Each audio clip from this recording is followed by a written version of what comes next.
Okay, so I've been working on that second panel from the left. I've got 4 panels going. You've seen them all. The right panel, the farthest right panel, I've worked on more as well.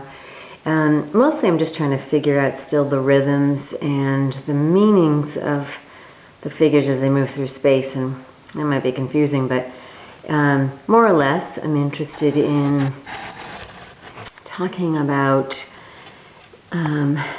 life experience, I guess, through the energy and the movement of the figures.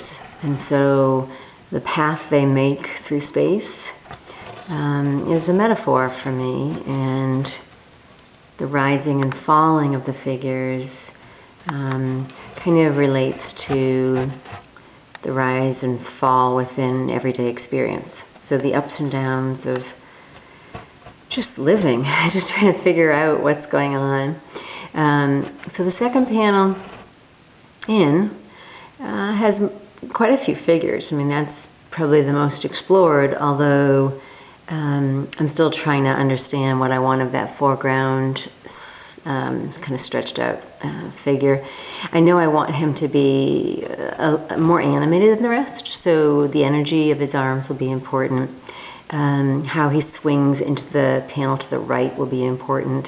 He's mimicking a little bit the fox. I mean, there's something in the bend of his arched back that's almost the reverse of the fox, and so that becomes of interest. Then I'm starting to block in, and I don't know if you can see it, but I'm starting to block in a little bit in through here, where there's going to be another figure. Now she's again perhaps going to be a Red Riding figure. I have one tentatively placed already in the 4th panel, but she might come in here beside the bat figure. And I think the gesture of her head will be straight out, but then there's a brown, and you can see that brown space. There's my blurry finger, but right there. That also is going to potentially become a figure, because I'm looking at the trickling of the heads, the sort of up and down shifting that's going on between them. Because again, they're creating an abstract flow through the space that I'm engaged with. Let me just back it up again.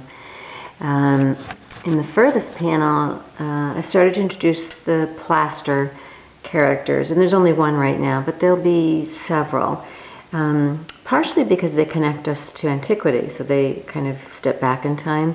Partially because they're part of my everyday life experience. I'm in the studio teaching with students, and we're constantly using these figures.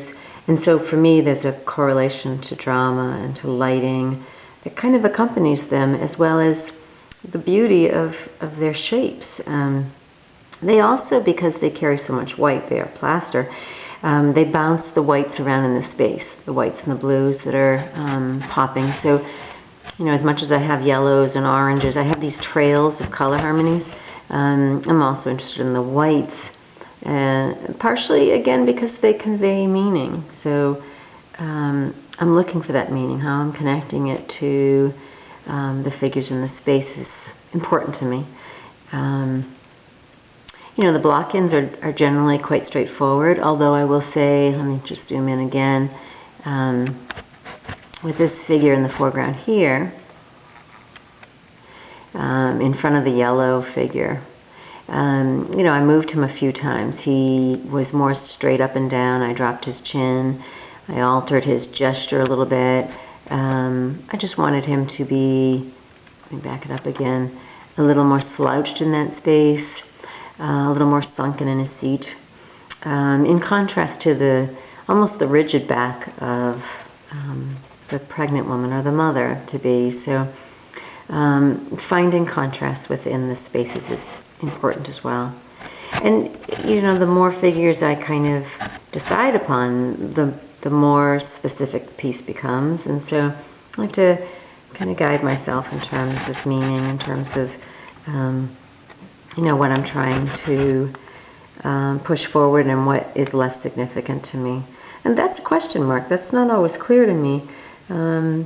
You know, I've said before, gestures are so important. I mean, I find so much meaning in simple things like hands or the slight shifting of the head.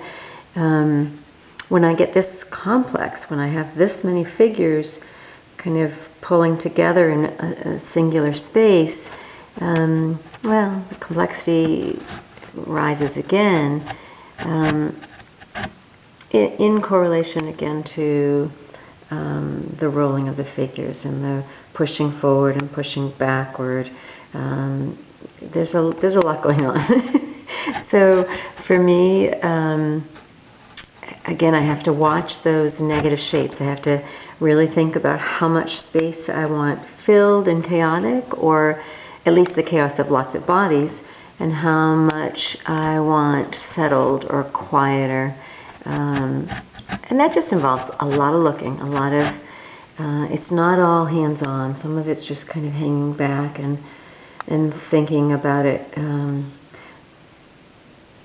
again, you know, it's hit or miss. It's not always that I have a direct view. I don't know if you can tell way up in the top there too. Let me just see if I can tip that. I have my mother coming in above the Indian girl. You know, and the people that are in here are, many of them are people I know. Some of them are people that are acquaintances. Some are good friends. Some are family members. Some are unknown to me. And I think that combination, again, is important for what I know about living. Okay.